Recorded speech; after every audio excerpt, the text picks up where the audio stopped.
Hi children, it's Mrs Hoolighan here, and I'm here to share with you one of my favourite stories about two unlikely friends. It's the lion inside.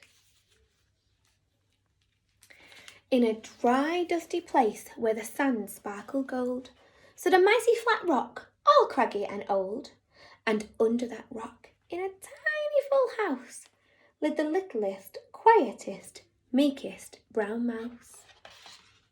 He was so very tiny, so incredibly small, that nobody noticed him ever at all.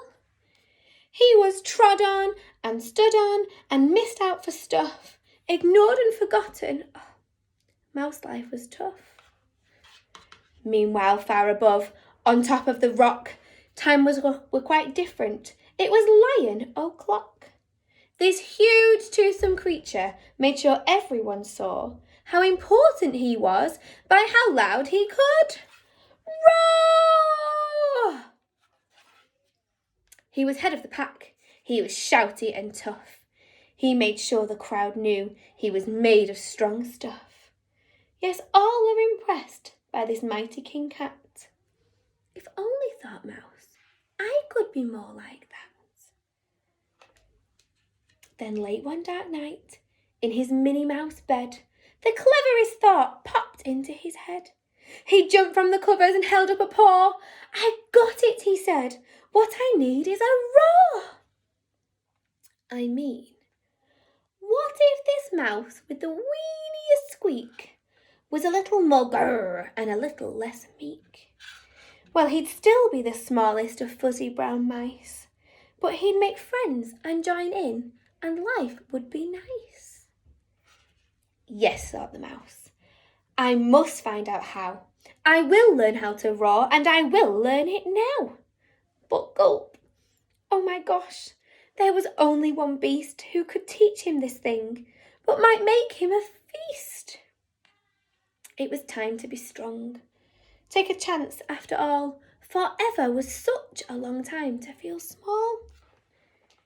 So he made himself brave, and he thought like a winner, and he set off to the top, hoping not to be dinner. It felt like the scariest thing he could do.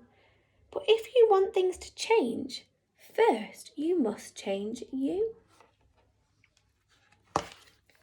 The further he climbed, the closer he got to the slumbering lion reclining on top.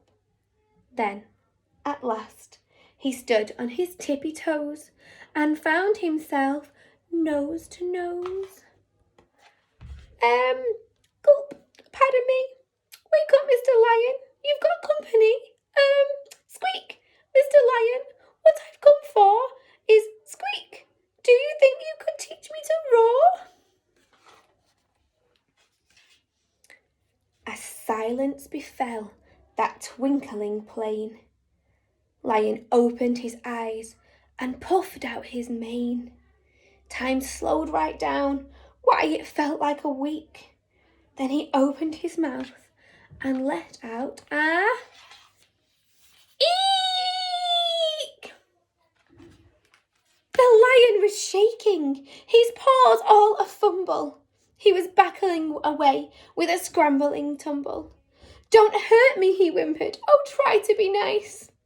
Well, my goodness, this lion was frightened of mice. "Don't worry," Mouse peeped. "I'm a friend, not a foe. Let's rock this together. We'll have fun, don't you know?"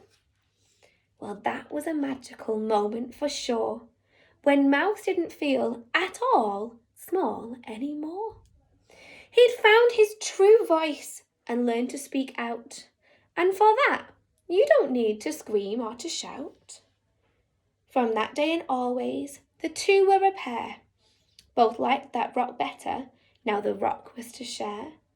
The mouse, while still little, felt big in his head, and Lion, he roared, but with laughter instead.